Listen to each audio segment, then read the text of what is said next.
Gerą rytą. Vakar mūsų klubas filosofų poetų į darbotvarkę poetė Erika pseudonimu Liepsna tokį klausimą įnešė įdomų. Tas liečia Zelenskio buvimą čia.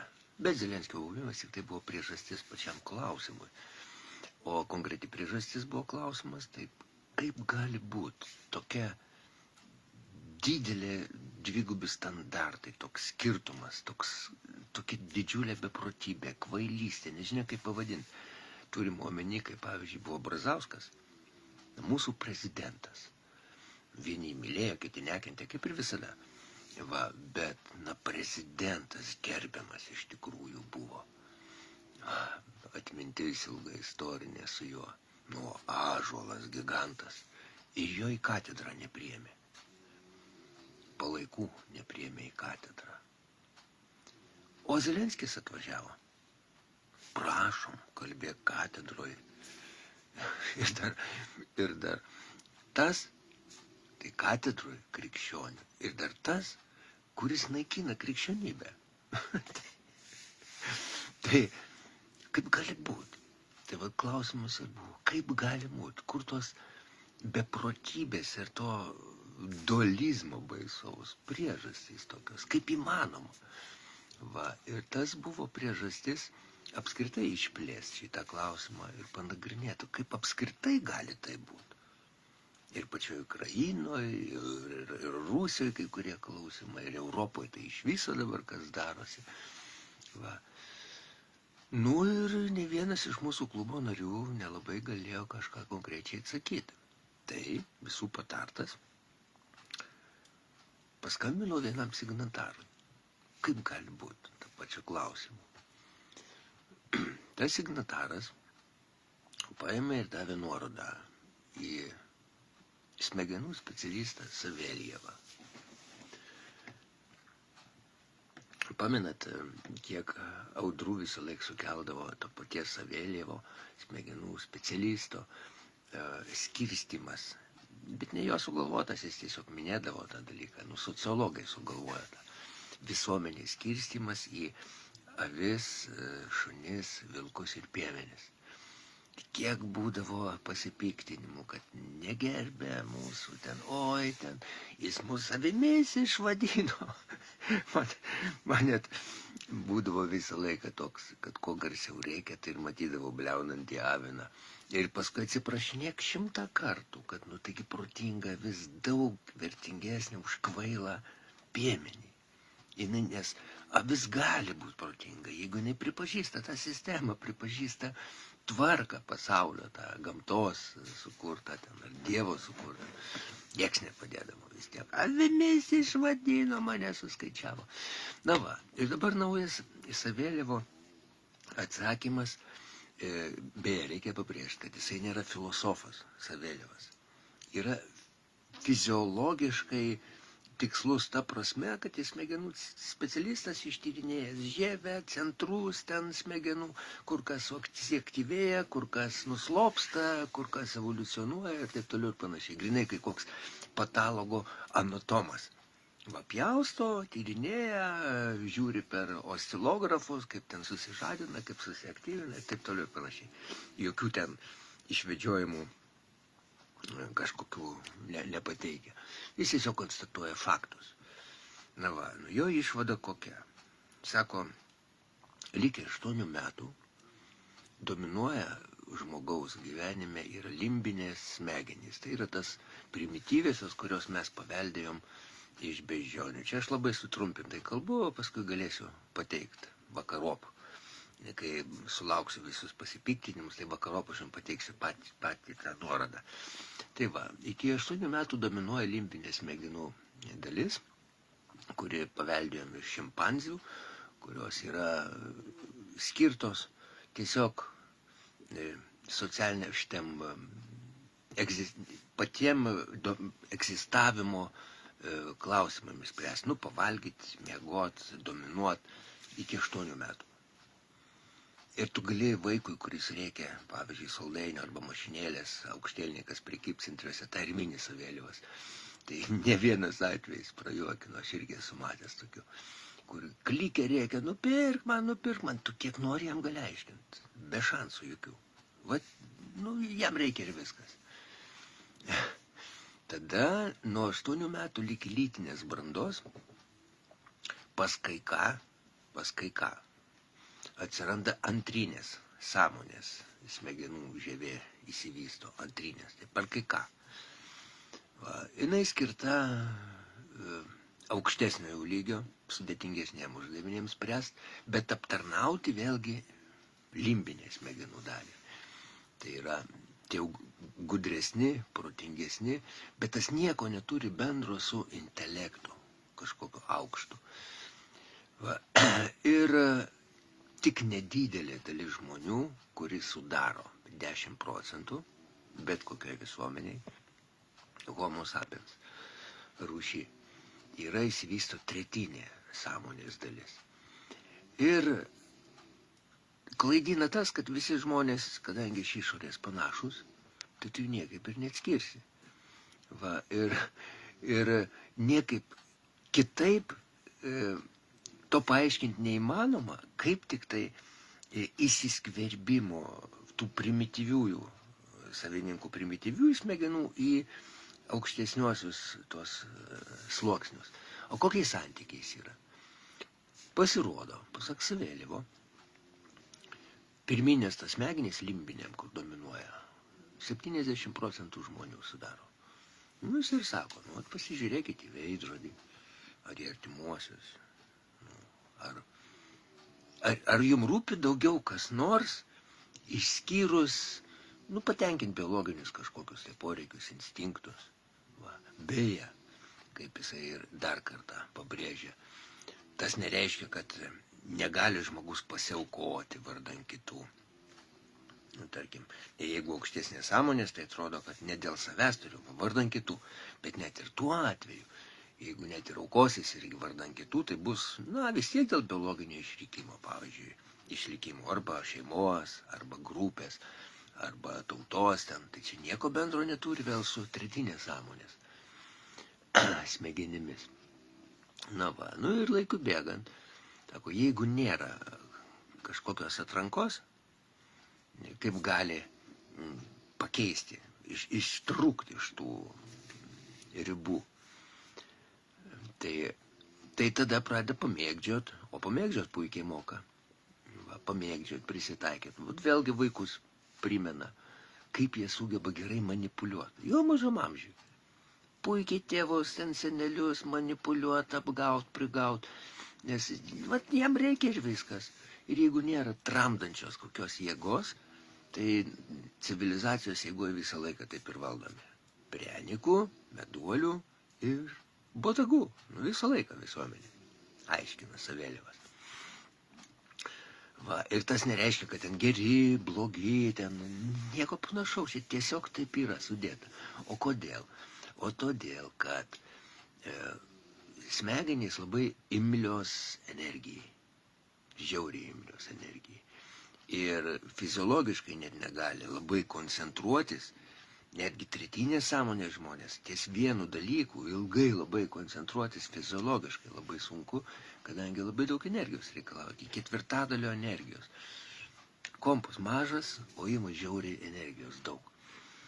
Todėl žmonės tiesiog taupo energiją instinktyviai, jie stengiasi negalvoti, elementariai gyvena ir tiek.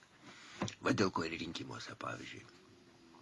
Amžinai kalbam, amžinai tą patį ir vis tiek visą laiką įsirenka, kur gražesnis, kur jaunesnis, kuris geriau apgauna, koks Veryga ar Žemaitaitis. Niekaip tu kitaip nepadarysi, nes taip sudėta žmonių masė, kurią Landsbergis, beje pats irgi nebūtinai tretinės sąmonės, tiesiog vilkas labai su didelėm iltimis. O gal tiesiog neminėsiu.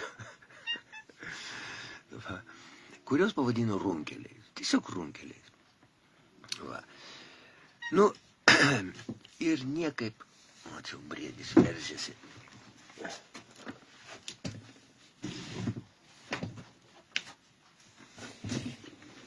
Briedis nori dalyvauti pokalbį. Va, ir niekaip kitaip to dalyko nepakeisi, kadangi mini tokį pavyzdį. Tu pabandyk, sako, varliai išaiškinti, kad jai nereikia tiek ryt mūsų sproks. Ne vis tiek, sako, valgys ir valgys, kiek yra ir kol pajėgs kimš. Arba nustok daugintis. Jis dauginsis tol, kol galės, kol žemė metrinių sluoksnių visą padegs. Nu, čia savėlimas, ne aš taip aiškina. Nu ir, sako, būna, va dėl ko savėlimas visą laiką nuosekliai už tai, kad seimūnai, visokie ten deputatai, dūmų valdininkai turėtų egzaminus laikyti. Tai tie, kurie valdo kitų žmonių gyvenimus, turėtų kažkokius egzaminus laikyti. Pavyzdį duoda Kinijos. Kinijoje, va dėl ko 5000 metų taip kinų civilizacija klesti. Dėl to, kad nuo senų senovės kiekvienas valdininkas laiko egzaminus.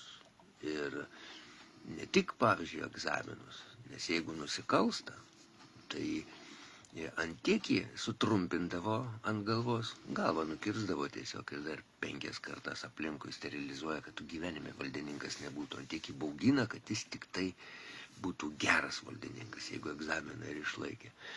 Nu, pas mūsų atrankos nėra. Va, už tai yra Europoje Kaja Kalas, va, ten, arba ten Fonder Uršulės visokios, kurios vėlgi nėra nei geros, nei blogos. Jos gali nuostabios moterys būti. Nu, Šakalienė, pavyzdžiui. Puikiai mylinti motina. Ten. O bet, nu, tiesiog nesupranta. Nu, tai ir kas iš to? Ir ar reikia, kad suprastų? Aišku, nereikia. Ar Seime pasižiūrėkit, yra suprantančių kažkokių. Tai, nu, jie tiesiog mėgdžioja kalbą pasitikinčiai, kitie, kur irgi nereikalauja proto per daug išminties. Viskas aktorystės, menų paversta. Todėl taip ir vyksta. Tai kokia dabar sudėtis to visuomenės, pasak Savėlievo? Pirminė smegenų dalis. Tai yra žmonės, kurie vadovaujasi 70%, antrinė 20% ir tik 10% trečiosios sąmonės dalis, kurie sugeba, turi galių ir turi anatominių sugebėjimų, jis sako, apskritai suvokti milžiniškus procesus ten kažkokius. Primeta kaip argumentą, primena. Tie, kurie nesąmonė kritikuos, tai va tas neigimas, tas aršus toksai, tai yra kaip pasikėsinimas į dominavimą. Mano, jeigu aš ten labai protingas ir bandau kažką išaiškinti, tai kadangi vis tiek negalės suprast to, tai mane užmušinės. Tiesiog. Nors tau pačiam reikalinga, tau pačiam naudinga. Bet jis nesugeba tiesiog. Primena Savėlievas 90-uosius, kai didžiulės gamyklos milžiniškos, gigantai, būdavo išvogiamos patys inžinieriai, kurie dirbdavo tose gamyklose, patys viską tempė ir pardavinėjo ten gatvėse arba rinkose kažkokiose, viską vogė. Ir 1 tik procentas verkė, ką jūs darote. Nes tie patys inžinieriai, nors jie tas pirminės smegenis, kuris turi, jie pradeda beždžioniauti, mato, aha, tas geriau gyvena. Tai sutempia visas pastangas, sukaupia, įsimoksina, diplomą, sako, gauna. Gauna diplomą, kad pamėgdžiot sėkmingesnį. Jiems jis pasiseka, ne, jis tik turi diplomą. O iš tikrųjų, jeigu duota, tai tas vis tiek ar su diplomu, ar be diplomo, vis tiek eina prieki. Nu, tada jį mėgdžia. Jeigu normaliom sąlygom, tai jį užmuš, tada stengiasi, lygiai kaip ir beždžionės elgiasi. Lygiai tam sutramdymui instinktų, lembinių smegenų, sugalvota, sako, religijos visokios, tenai etikos, normos, prievartos mechanizmai, įstatymai, kad sutramdytų tą, kuris nori su pagaliu, duok man mašinėlę, duok man dešrą skanesnę, aš noriu taip kaip jis. Lygiai tais pačiais tikslais Romos klubas 72 metais. 1972 metais. Tai viskas, kas dabar vyksta, tai yra Romos klubo užprogramuoti pasiekmes. Nes 1972 metais susirinko Romos klubas, dėl to ir vadinasi Romos, kuriam finansavo ir dirigavo Rothschildas, tretysis. Tiesą, aš nelabai atskiriu, kuris ten trečiasis, kuris ten pirmasis, jie ir vardus turi, bet kažkodėl tai pasakoja istoriją. Kurie įvedė į Massachusettso technologijos universitete, buvo prototipas skaičiavimo mašinų. Ten World 3, pasaulis 3.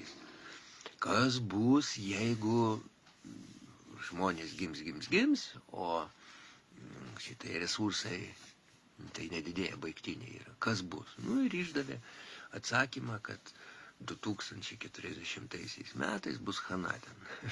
Badas totalus, nieko nebus. Tada jie įvedė, užprogramavo visiems vyriausybės,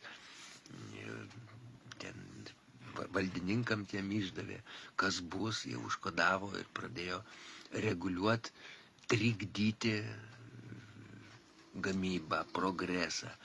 Dabar, jeigu smunka gyvenimo lygis, tai jų yra užkoduota, kad pigesnių resursų nebūtų. Ir tuo pačiu Tarybų sąjunga, kaip atsvara buvo, kuriem humanizmas, kurie lygiai tą pačią Romos klubo prognozės gavo, bet savo išvystė metodologiją ir prognozės, kad atvirkščiai, kuo daugiau žmonių reikia, kad jeigu energija baigsis, mes saulę antrą įžiebsim atominės energetikos pagalba. Jeigu žemės pritrūks, tai mes okeanus įvaldėsim. Žodžiu, technologijos. Tarp kitko, Romos klubas neįvedė, ar specialiai, ar netyčia, katinas irgi nori, neįvedė tokių sudedamųjų kaip progreso, techninio, pažangos, technologijų. Nėra tokių. Tiesiog du primityvūs gimsta žmonės ir resursai. Kaip išsaugot savo dominavimą, vėlgi. Kaip rodiklis, kad galbūt pirminės smegenys, tenai driežai arba šimpanzių lygio pas tuos turčius, kadangi turtam uždirbti nereikalinga labai ten kažiko. Nes jeigu milijonierius, tai labai jau tu protingas. Nebūtinai. Tiesiog užtenka kažkokio prisitaikymo, vingrumo, gudrumo, kuris nėra trečios sąmonės užsiestas rodiklis. Tai tokį atsakymą pateikė signataro nurodytas Savėlievas, kad dar ne to bus ir tol, kol egzistuoja ir tragizmas tame, kad pirminės sąmonės tos dalies žmonės, 70%, jie tiesiog veržiasi į aukščiau, kadangi mato, kad anie geriau gyvena. Ir jeigu tu leisi, nėra atrankos sistemos kažkokios, nėra egzaminų, nėra staipdančių kokių tai veiksnių, tai jie tiesiog mėgdžioja, bet nesuprasdami procesų, jie viską pradeda griauti, tiesiog naikina viską aplinkui. Nes grinai konkurencinis elementarus principas, jis nesugeba matyti platesnių mastų, kas naudinga visiems sociumui. Ir to nepainiokit su sistema avys šunys, vilkai piemenys. Čia daugiau nesmegenų veiklos, tai yra smegenų veikla atsispindi, bet socialiniai činai rūšys pagal jų poreikius ir smegenų veiklą. O čia principinė schema tokia. Tai padėtis kaip ir be išeities. Klubas apsvarstęs šitą iškeltą uždavinį ir pasiūlytą klausimą Erikos Liepsnos. Nutarė vis tik tai duoti tokią išeitį, maždaug kelrodį žvaigždę, vėlgi tobulinti savo asmeninius kažkokius, tai kaip mokyklą klubinį atidaryti. Žiūrėkit, kaip pavyzdžiui Davosas. Ten nepretenduoja jokias, ten susirenka kiečiausiai kaip Romos klubas maždaug padarytas. Valdajui kitoks jau maždaug stilius. Valdajui jau kryptis tokias humanistinės parodo, kaip alternatyva grobuoniškajam. Palyginkit patys, maždaug vidinė ta. Ir kadangi neįmanoma peržengti to, ko neįmanoma peržengti, aukščiau bambus neiššoksi. Čia kiekvienam genais apribota.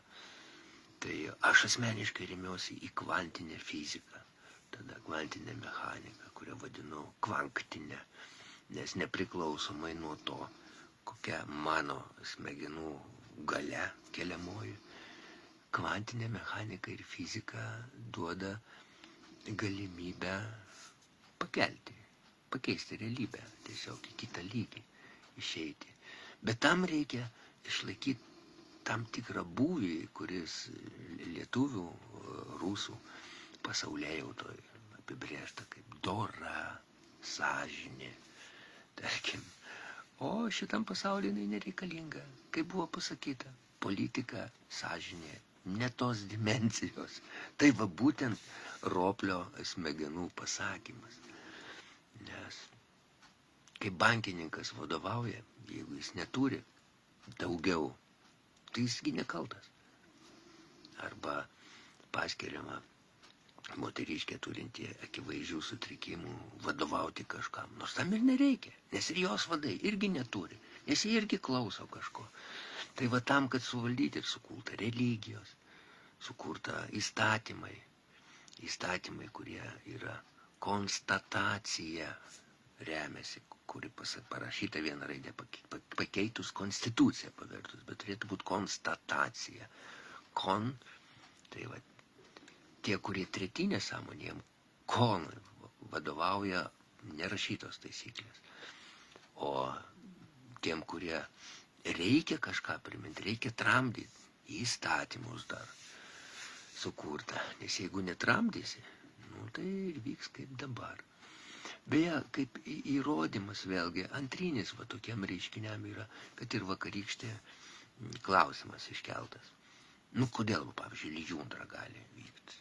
Nieks negali sakyti. Vienas žmogus tik tokią pabandė. Kazimierai, pasidomėk, ten yra tarp atmosferiniai sluoksniai.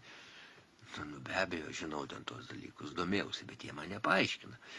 Kodėl šaltyje 30 laipsnių gali lietaus lašas nukristi. Man nepaaiškina, jeigu ten labai aukštai sušils kažkoks vanduo, vandens lašelis iš aukštai. Tai jis vis tiek turi atšalti ir nukristi snaigės pavidalu. Tai pasikvietėme ekspertą, inžinierių, kuris vėlgi nevaidina visažinio, bet jisai su laivyba turi patirtį. Apskritai labai, kas inžinerinė klausimus, labai laisvai masto. Sako, laivuose, pavyzdžiui, kur dirba generatoriai, laivai generuoja visą laiką elektrą ir iš tos elektros gamina, distiliuoja vandenį iš jūros vandens. Visą laiką. Be perstojo. Labai geros kokybės vanduo. Tai tas vanduo, toks, sako, švarumas, jo tokia specifika yra, kad jeigu įdėsi į šaldymo kamerą, jis -20 neužšąla. Neužšąla. Bet jeigu įkiši pirštą jį, žaibiškai per sekundę kristalai milžiniški susidaro ten. Tai nelaikyk to piršto, nes žiauri temperatūra labai žema tenai. Tai pakeičia, aš jau klausiu, tai ką pakeičia molekulinę sudėtį tada tas vanduo? Sako, nežinau ar molekulinė, nes nieks nežino, kas yra molekulė. Man nupaišyta, kad yra ten, tarkim, iš mokyklos. Štai branduolys, tenai elektronas, ten sukinėjasi. Nesisukinėja ten tas elektronas. Jis kitaip. Elektronas yra kaip debesėlis ir tu nežinai, kur tas elektronas ten. Tikimybė gali būti ten, gali būti tenai, bet jo nėra tenai. Bet vaizdų modeliai parodyta, gabaliukas sukasi, nors jis ir banga yra, kur ne vienas tavo elektrikas neišaiškins, kas yra elektra. Ne vienas elektrikas ir mokslininkas neišaiškins, kas yra elektra. Va, jie tik tai naudojasi kitų rezultatais. Vat, nukratė, kaip laidus išvedžiot, kaip ten kažką padaryti. Taigi, Savėljevas duoda atsakymą tokį, kuris mums nesuteikia jokios vilties, kad galėtume mes kažko tai pakeisti. Mūsų klubasgi, filosofų ir poetų, suteikia mums visiems viltį, siūlydamas mums visiems atsigręžti į lietuvių, į rusų kultūrą, pasakas, kalbą ir nekreip dėmesio į vykstančius aplinkui perturbacijas tas visas, beprotybės tas visas. Nes čia yra beždžionių lygio siautėjimas. Gražios mums visiems dienoms.